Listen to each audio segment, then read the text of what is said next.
So ESPN put together a list of 30 teams that can make the college football playoff. Of course, we know the Georgias, the Ohio States, the Oregons, the Penn States that are on this list. I want to do the back end of this, and I want you to tell me if they have a shot. I'm going to start with number 30 on their list, Texas Tech. Here's why. Their toughest test will be October. This is to make them the playoffs. Yes. Okay. Texas Tech, they go to number 11 Arizona on October 5th, and their other toughest test would be at the end of the year, November 23rd at Oklahoma State. Now, everything else, Arizona State, Cincinnati, Baylor, TCU, they have Iowa State, they have Colorado. They do not have Kansas State, who is the favorite for the Big 12. See, David, here's the thing. I like this. I like where your head is at. I will say anybody in the Big 12, yes. Just a blanket across the board because the Big 12 has to establish a new pecking order. The top two teams are gone. Imagine the Big 10 if Michigan and Ohio State left. It's wide open. You can now, the teams that you would laugh and mock, okay, somebody has to be number one. Somebody has to be that dominant team, and the two best teams are gone. So, yeah, I could easily see Texas Tech pulling this thing. But like I said, once again, I can say that for all the Big 12 teams. Okay, well then before you speak, let me throw in Utah. They are Big 12. They are next on the list. The only reason I want to throw them in is not just because of what you said. It's the quarterback question mark for them. Is Cam Rising ready? Yeah, because last year they had us thinking that he was close, and he was nowhere near close. I got to think he's had an entire year to get healthy, and Utah just plays good football. They're the best team that you've never seen. So I could see Utah as well walking into the Big 12 and getting this thing going. I mean, I guess, right, Kansas State and maybe Oklahoma State would be considered the favorites would be right the now. two favorites because they're two old heads, but I can't guarantee that would happen. I'm sorry, Jeff. Oh, you're good. Texas Tech was 7-4 last year, new conference. I mean, I say no to Texas Tech. Utah, however, if we're actually spending some money, you guys know I like to gamble. I usually don't win, but I would go Utah. I'm reading an article on Cam Rising just before the show.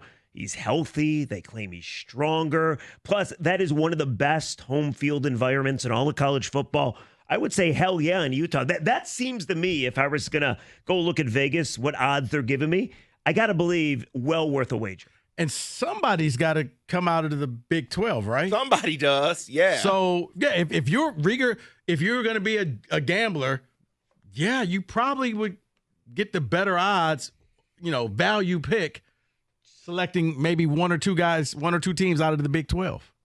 So don't laugh at this next one. Again, this is the back Michigan end State? of who could make not the top college 30. football playoff. No.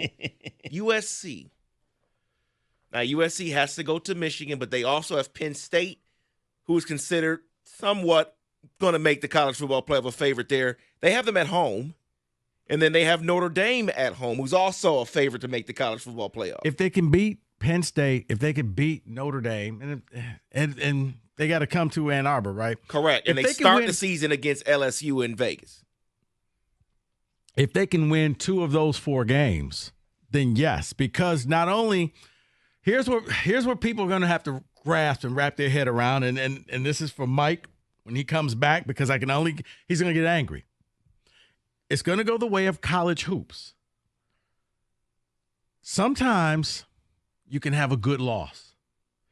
The team that you lost to is ranked higher than you. You're not going to be penalized for that.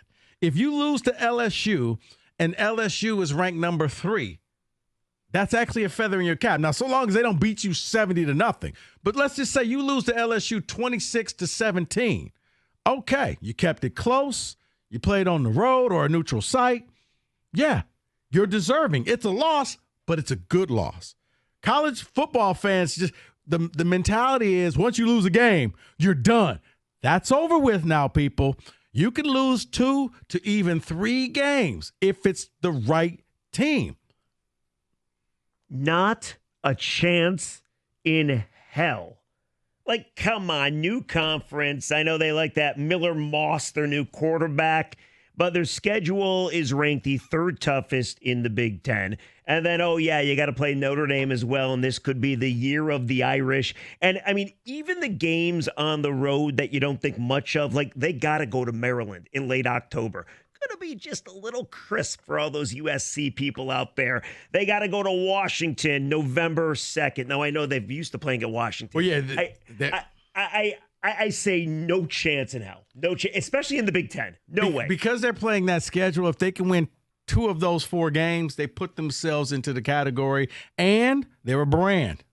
Brands count in college football still. That's USC. So I'm going to mention this next program. I said don't laugh at USC. You could laugh at this next one. Auburn. Here's what Auburn has, though.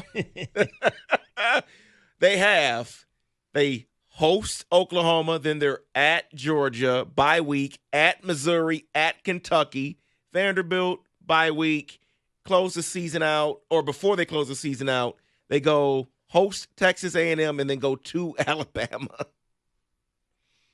I think you can laugh at that. David, you can laugh at it, but this kind of goes with the USC.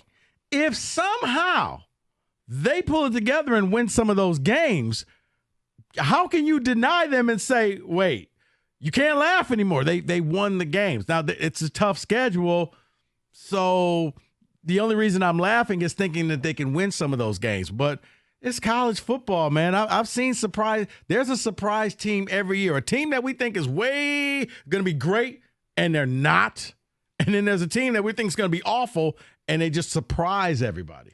So we think they're going to lose to Georgia, right, Kenny? They're going to lose to Georgia. That's on October 5th. Depends if it's a frat party on Friday night. Fair enough. Like, make a Georgia driving joke. Go ahead. No, I just did. Oh, you did. Oh, gotcha. Anyway, that's a loss. Other than that, it's not like Alabama is certain to be this godly team, considering losing Nick Saban. I have a long-standing rule. When Peyton Thorne is thought to be your quarterback, you're probably not going to go that far. However, Rigger, you win. Thank you. But Alabama is not as strong as it usually is. You're led to believe. Once again, just stop. Yeah, whenever you win, you just keep betting, and that's why you lose your money. I'm so used to winning feels good, so you want to keep going. David, but probably not. Let's go back to the original thing. Yes, you can laugh. Peyton Thorne is your quarterback, and then you have no shot. Real quick, let's close it out with this one. NC State, they only go at Clemson earlier in their season for the ACC. They have Tennessee, of course, but they don't have any other real game in the ACC this year. So Clemson. That's it. They have Wake Forest, Syracuse, California, Stanford, Duke, Georgia Tech, North Carolina. They don't have the Florida State. So probably, they wouldn't see them until the ACC championship game. But at that point, maybe they end up with the 11th or 12th seed in the playoff. Yeah, David. But see, this is one they would have to. Here's the bad part about a schedule like that. When you only have one team, you got to beat that team. Well, they have number 16 Tennessee. That's not ACC. So if they were to win that game, lose to Clemson, possibly. Okay, but I'm saying when you don't have because if you lose, you could beat all these other bad teams, and it doesn't mean anything. Even if you put style points on it, but when you play you become Penn State. Oh yeah, of course you could beat Indiana, but when you got to play Michigan or Ohio State, you get just hammered. So, yes, when it's set up that way, you got to beat Clemson.